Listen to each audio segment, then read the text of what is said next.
Hello everyone, it's Stanley Pacion, Swedish Internment. It's all bullshit, honey.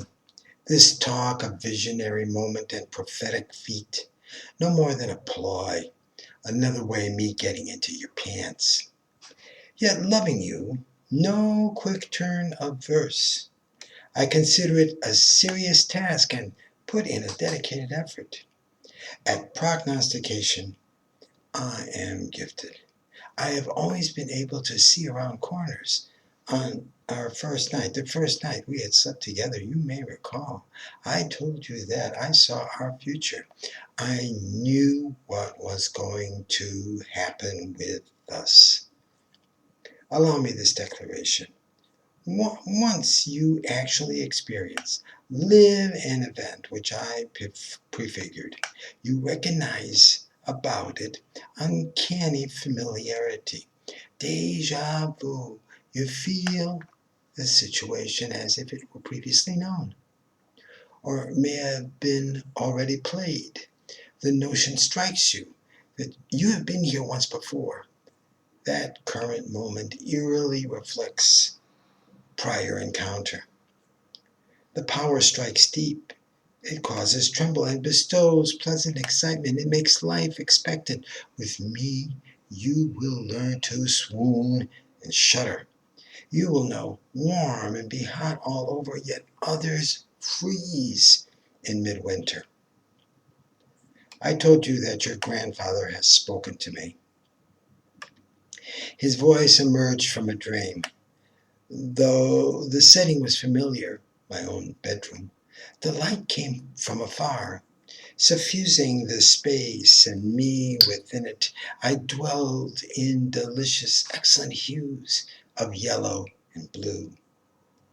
He announced, said that I am the man of the house.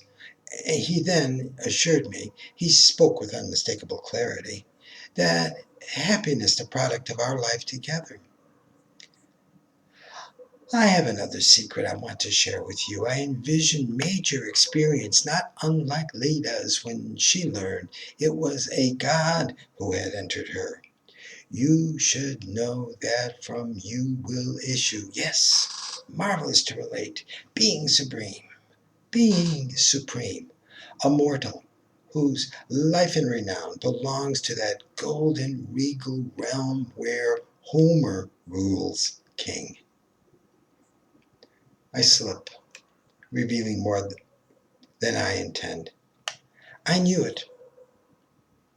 I knew it early on in life, years before your birth. Within truck farm fields, along the rows of cabbage and corn, my love for you was growing strong.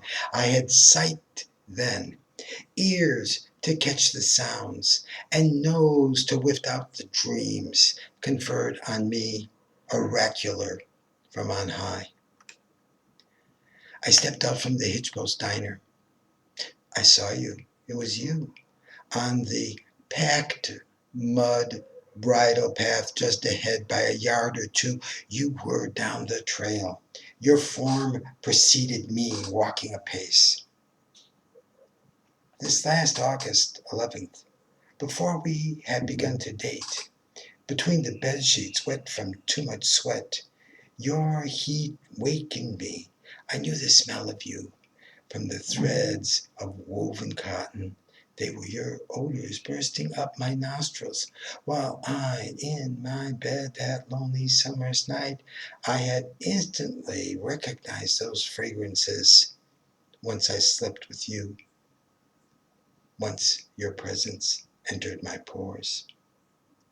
And now again, the moment it commands, it plays out on the keyboard in front of me. I realize that before I had met you, I recognized that I had heard it, your name. I heard your name. It came to me from earlier time, at a time prior, yes, actually previous to your birth. I assure you, although I was not yet an adolescent, as a child, no more than 10 or 11 years old, I had witnessed destiny from landscape in Illinois. the refocusing veils of shimmer, aurora borealis, the phantasmagoric curtains of shifting colors which at once so utterly present, then in a faint, as if by trick of hand gone, held me captive. I had fallen to trance, bewitched, and in the midst of this awesome display, from the far north your name I heard it. I heard, I heard your name. It was pronounced, while the green and red flames of light crackled along the vaults of the heaven, the vaults of the universe. I possessed it. I learned your name from a storm in the heavens. And the very self same night, I was no more than 10 or 11 years old, facing from the backyard lawn of my childhood home, facing north and up into nighttime colors. I looked, and now I know that I had glimpsed into the future. I had witnessed destiny from landscape in Illinois. I saw oak trees growing outside an iron fence, and there, above a low earthen mound, a cemetery marker, my name. It was struck upon a gravestone. I knew it. I knew the certainty. The scene, the ground I saw was in Sweden. The green and red flames crackled your name. I learned your name from a storm in the heavens. I was a child, no more than 10 or 11 years old. I stood up upon the lawn at home, entranced, captive, gazing up into the aurora borealis, bewitched.